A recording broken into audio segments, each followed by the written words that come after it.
Sorry. Hello, everyone. My name is Vaneet Sandhu, and I am a rheumatologist, previously working at Loma Linda University, and I take pride in being a lupologist, and I will be talking with you all today about lupus and the heart. This is something that's very near and dear to me, as I've been treating patients with lupus for more than 10 years now, and I call all of my lupus patients my babies. So I hope this is informative for you, and I will be incorporating in the next few slides some questions that were put up through the Q&A session, and of course, answer any questions once I'm through with going through the slide deck. Okay, so we'll start with, there's lupus, and there's a ton of different things that can happen to the heart in lupus. And I'm going to use SLE and lupus interchangeably, same thing. When we look specifically at the different manifestations or the different ways that lupus affects the heart, it's helpful to kind of break things down into what parts of the heart can be affected. And really it's any of it, but I've separated it out here for you. So here on the left, we see valvular, which is the valves of the heart. Myocardial is the heart muscle. Pericardial is the outer lining of the heart. Vascular are the actual blood vessels in our body. So it's not just the heart, it's the heart vessels. So aorta, the big vessels, and then all of the other branches of the major vessels of the heart. And then finally, we have conduction abnormalities. So that is essentially how the heart, it's like the electrical functioning of the heart. So we'll start with myocardial, so the muscle of the heart. This is what you might have heard folks say someone has heart failure or CHF. This is what we call heart failure, and that's the muscle of the heart that's not functioning the way it should be functioning. There's also something called LVH. I don't want to get into the nitty-gritty of it, but really what can happen is having high blood pressure, as one example, can cause the heart muscle to get thick, and that's what LVH is. Diastolic dysfunction, systolic dysfunction, these are all very medical terms, but essentially is talking about the pumpability of the heart. So when we think about myocardial disease in lupus, it's the pumpability of the heart. The heart should be pumping blood out, relaxing to allow blood to come in, pumping again to get it out, because when it's pumping the blood out, it's going to the rest of our body. So various different manifestations of myocardial disease can be seen in lupus. And these are just a few of them. And I will go over the symptoms in the next slide, but the purpose of this slide is essentially just to tell you that lupus can affect any and all layers of the heart and the vascular system. So when we move forward to the pericardium, and this was one of the questions, what's the most common cardiac disorder associated with lupus? It's pericardial disease, so the outer lining of the heart. A pericardial effusion means that there's fluid around the heart. And you might actually hear a provider asking you, have you ever been told you have fluid around your heart? And I'll go over that sort of in symptoms so you understand what that might feel like. But that would be called a pericardial effusion. Pericarditis is basically swelling of that lining, so inflammation of the lining of the heart. Similar symptoms in pericardial disease. Vascular disease is, like I had mentioned, the blood vessels. So this is the typical stuff we think of when we think of somebody who has a heart attack. So that's what in medical terminology we call atherosclerosis. It's a very high risk for heart attacks. But in lupus, patients can also have vasculitis, which means inflammation of the blood vessels. So the blood vessels get inflamed, and by effect, that essentially means that they get swollen and bigger. That can also cause problems in the blood vessels. That also increases the risk of thrombosis, which is another term for a blood clot. Vasculitis can cause thrombosis, and then that there are other things that can happen in lupus, like antiphospholipid syndrome, or other risks for having clots that can be seen in lupus patients that increase the risk of a clot. That could be in the legs, the lungs, the heart, any part of the body. Conduction abnormalities. So these are going to be when patients experience palpitations. A lot of, not always, but a lot of times it's because of some sort of an abnormality in the conduction. It can be something as simple as I had too many cups of coffee, has nothing to do with lupus. If I have more than my daily intake of coffee, I might get what's listed here, arrhythmias. So maybe I'm feeling like my heart's skipping a few beats, I'm getting that fluttering feeling in my chest. That can happen from a variety of things. Smoking, caffeine intake, a ton of things, but it can also happen from lupus. And so this is just some of the things that can happen with lupus. One thing I do want to just touch on with conduction abnormalities is, as a woman with lupus, if you have a positive antibody for SSA or SSB, most providers associate these two antibodies with a condition called Sjogren's syndrome, but SSA and SSB antibodies do predispose women with SLE to have a higher risk of their future baby to have heart block.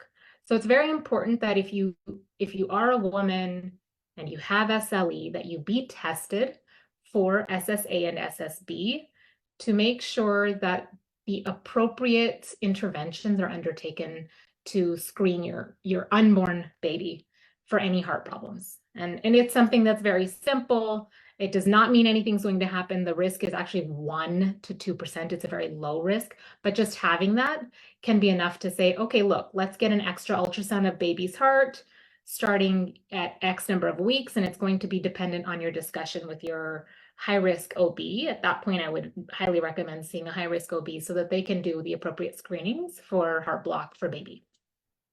Those two antibodies also increase baby's risk, side note, for neonatal lupus, which means baby can develop symptoms of lupus, but that is something that's short-lived. So you have SSA, SSB, baby is born, may have signs or symptoms of lupus, but that generally goes away after 6 to 12 weeks because that's baby having your antibodies in its system.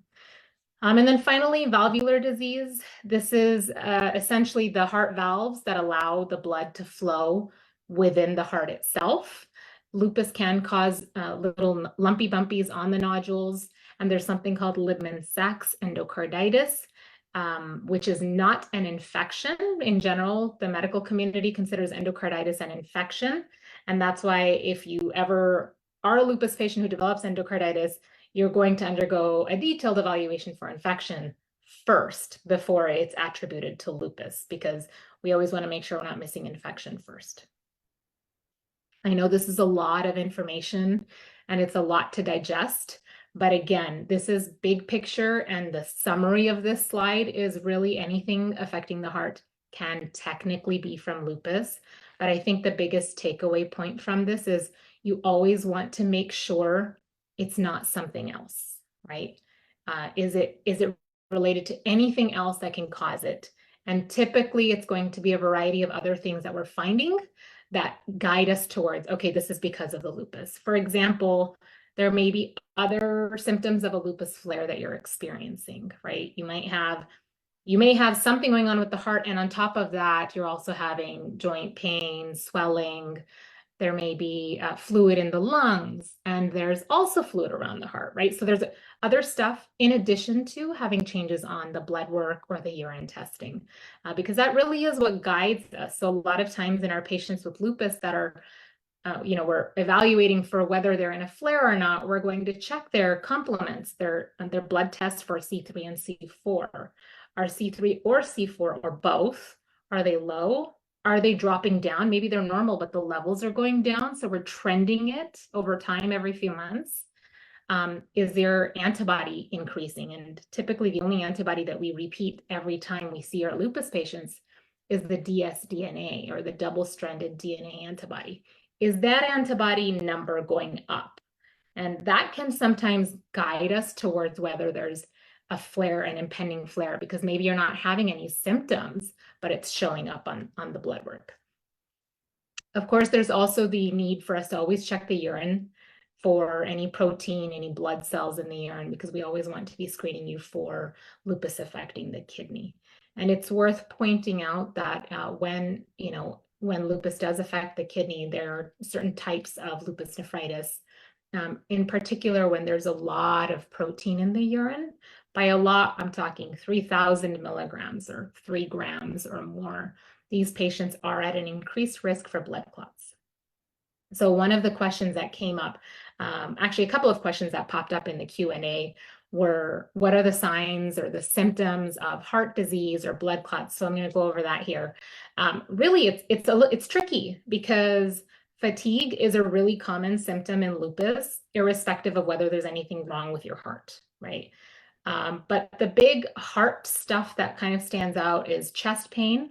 And the chest pain can be really any type of chest pain. So it can be a left-sided chest pain, the classic heart attack pain. Left-sided chest pain moves to the left arm, radiates up to the jaw. That's a classic heart attack symptom. That's, any physician, PA, NP that you see, you tell them you have chest pain and it's moving to your left arm and your left jaw. That's a red flag for, is this person having a heart attack?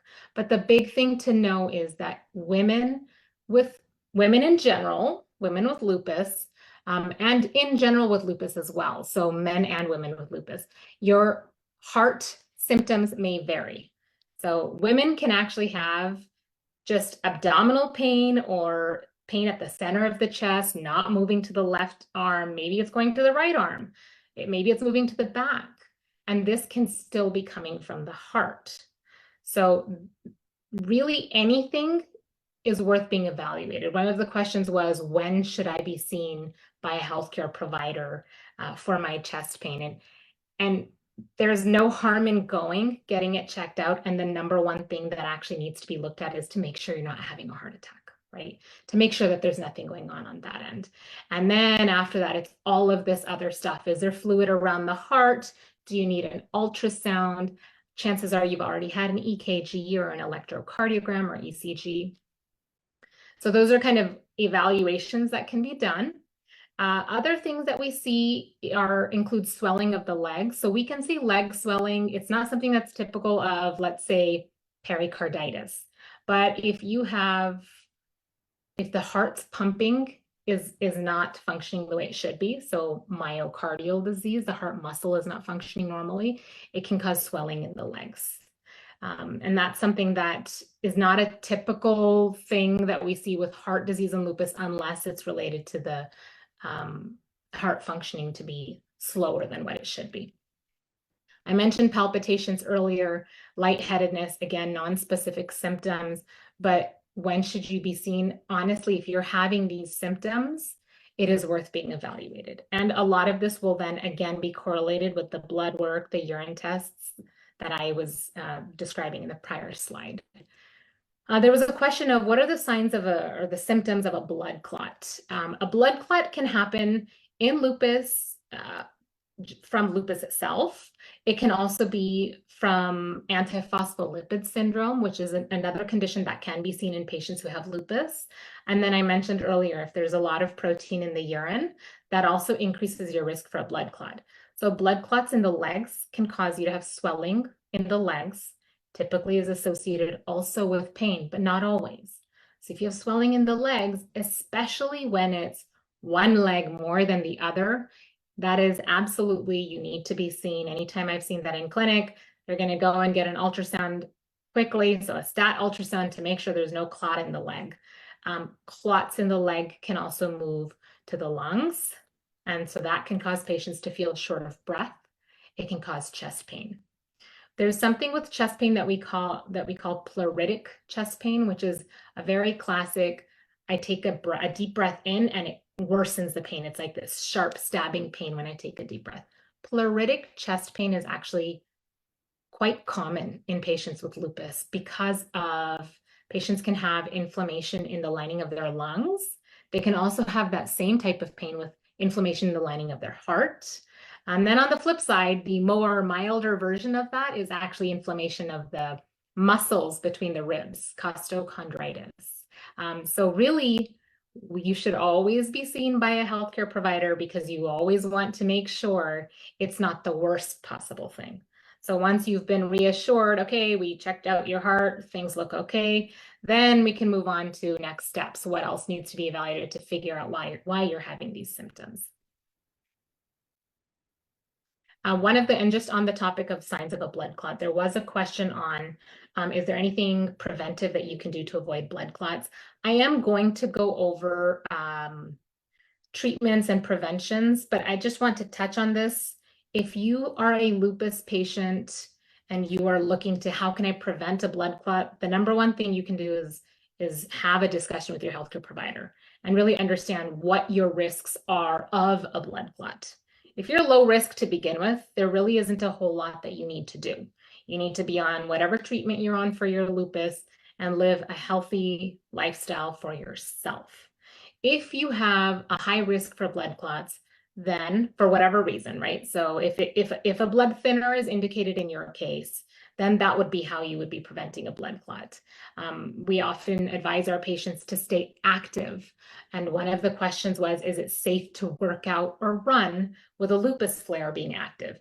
Now, if you have a blood clot and let's say it's in your lungs, you're not breathing very well, that's a whole separate discussion. So really everything needs to be discussed on a case-by-case basis with your providers, ideally with your rheumatologist plus minus cardiologist. It sort of depends on who you're seeing.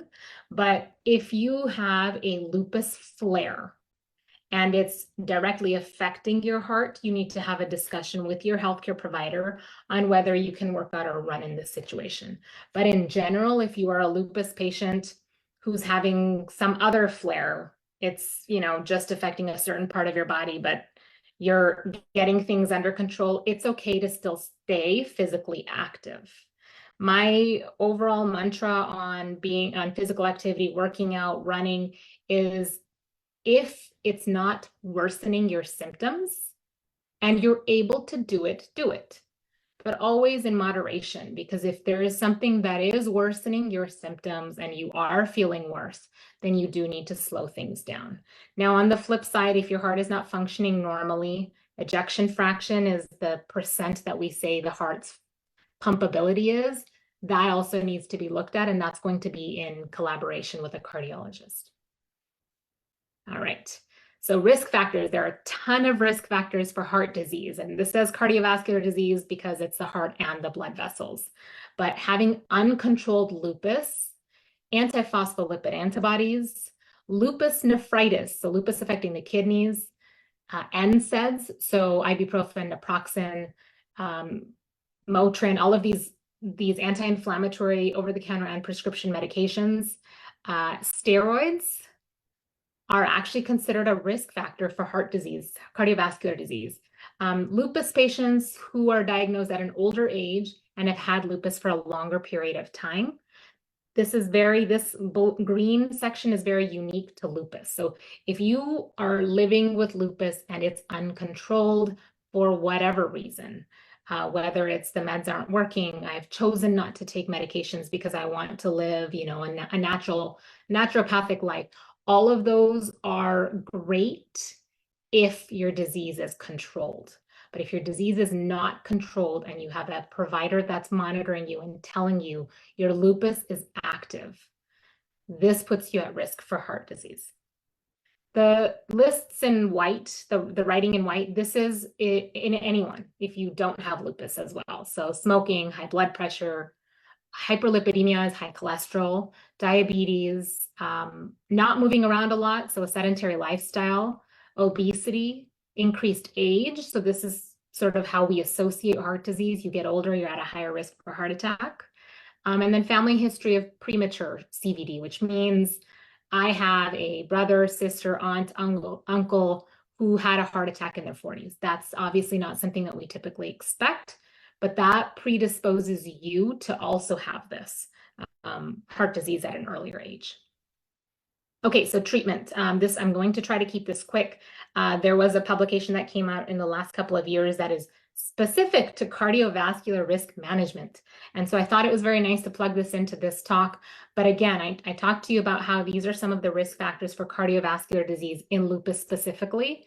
And I have very simple treatments that are coming directly out of that publication from 2 years ago. If you have uncontrolled disease, control it. If you have antiphospholipid antibodies, so you may have antiphospholipid syndrome, that's a whole separate discussion. You need to be have a good discussion with your rheumatologist. And you may also have a cardiologist depending on what sort of symptom you had related to antiphospholipid syndrome. But in general, if you have antiphospholipid antibodies, the recommendation is to be on low-dose aspirin. But there is something that we call a high-risk profile, and that's something that needs to be discussed with your rheumatologist. Like what are your antiphospholipid antibodies? What puts you at a higher risk for having a heart attack or a stroke? And that's what guides us in terms of recommending low-dose aspirin. If you have lupus nephritis, if it's affecting your kidneys, the goal of your urine protein, so this is UPCR, the urine protein to creatinine ratio, that's how much protein is being spilled out in the urine. The goal is that that amount of protein should be less than 500. And you should also be on what we call an ACE or an ARB. So the medicines that are lisinopril, captopril, benazepril, losartan, there's a list of medications that you should be on unless you've had an allergic reaction or some other side effect to those specific medications. Again, this is coming from that publication that I put on the prior slide, but it's something that's very important for us to keep in mind. The more protein in the urine, the higher risk you have for having blood clots, heart disease, and so on. So we really want to make sure that your blood pressure is under control, your protein is under control. NSAIDs, so I mentioned this, ibuprofen, naproxen, meloxicam. These medicines should be avoided if you are at an increased risk for cardiovascular disease.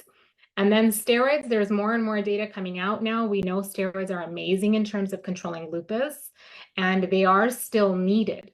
They are still needed to reset the immune system and really get things under control, because we know it is very effective to use steroids if you have what we call organ-threatening lupus, right? You're in a flare. Remember, I told you uncontrolled disease increases your risk too. And now I'm telling you steroids also. And here we are as rheumatologists getting steroids all the time. So the recommendation is to be on the lowest possible dose of steroids. So you may get put on a high dose of steroids, but the goal is to get off of those steroids as soon as possible. And you should never be on steroids long term. Obviously, case by case discussion with your rheumatologist, but the ideal situation is to be on the lowest possible dose, if any, steroids.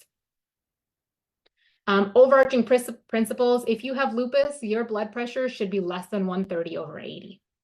I mentioned the ACE/ARB. Aspirin, have the discussion with your rheumatologist and or cardiologist. It's individualized. And the goal is to have low disease activity. So that means that you should not be in a constant lupus flare.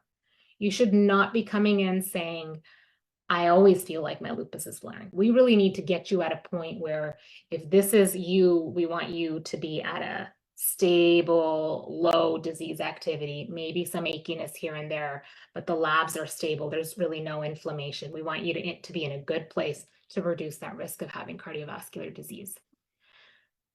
This is the last slide. So overall, how do we reduce your risk of cardiovascular disease in lupus? One is treat disease, right? Treat the disease to remission. That just means get you under control, get your disease under control. Minimize steroids, minimize those other drugs that I mentioned, the NSAIDs. Tobacco use, smoking we know is a risk factor. Obesity is a risk factor. A sedentary lifestyle is a risk factor. So really promoting physical activity. So going back to the question on, is it safe to work out or run? Yes, with moderation. If you're in a flare and working out is going to worsen your flare, then by all means, slow it down, get treated for your flare, and get back to a regular regimen of physical activity. And then finally, treat other cardiovascular disease risk factors. If you have diabetes, you want to make sure that's under control and addressing all of the other things that I plugged in earlier. That's my slide deck. I know it was a lot in a very short period of time.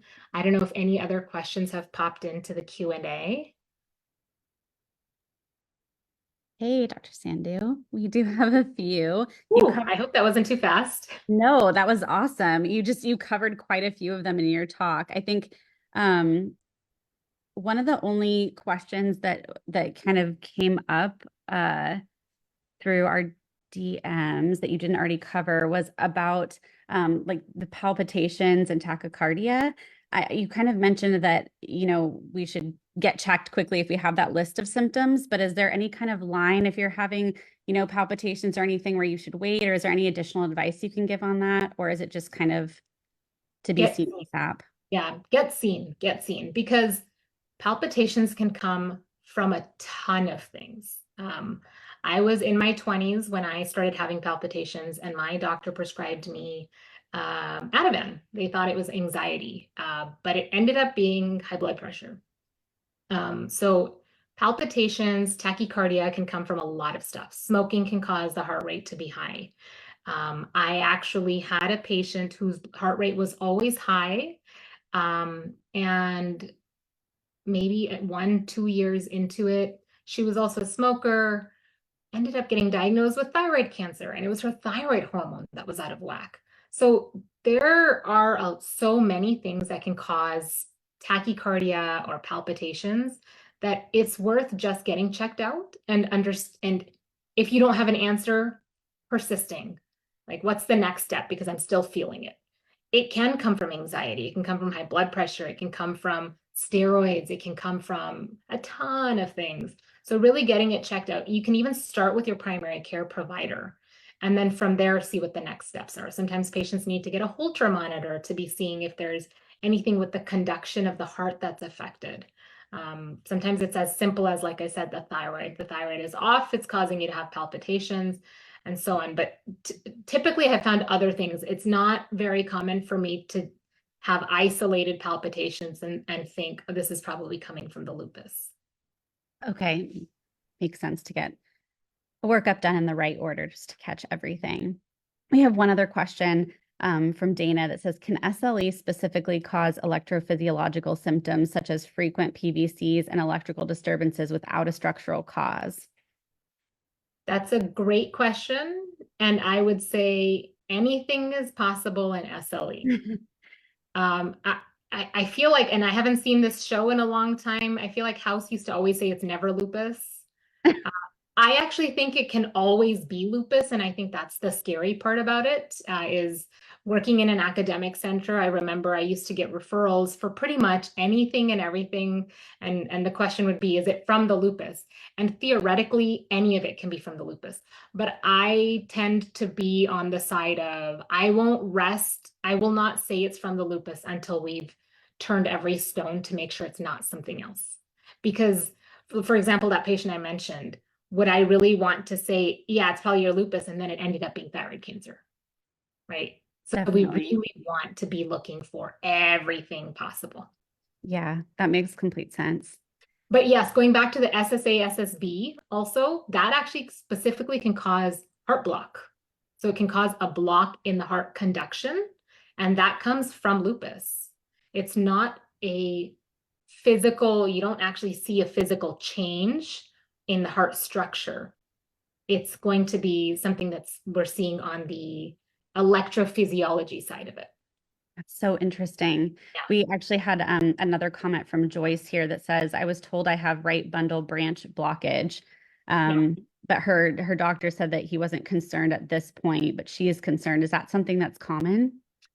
I wouldn't say that right bundle branch block is specifically common in lupus, but in general, having some sort of a bundle branch block that can be seen in the general population as well, and just requires close monitoring. And when the provider is saying they're not concerned, the chances are it's because the degree of the heart block is not enough to be causing concern, and it may stay as it is for years to come, and nothing will ever come of it. That makes sense. In fact, this is actually a finding that we see often. So, for example, somebody's going in to get a procedure, a routine procedure, and the provider says you need to get an EKG before this procedure. It's very common, actually, to get coincidentally diagnosed with a bundle branch block. I would say it's not uncommon. Maybe I should say a little bit more PC here. Makes sense. Thank you so much for your time, Dr. Sandhu. We really, really appreciate it. This was awesome and so informative. So thank you for your time today. No problem. Thank you. It was my pleasure.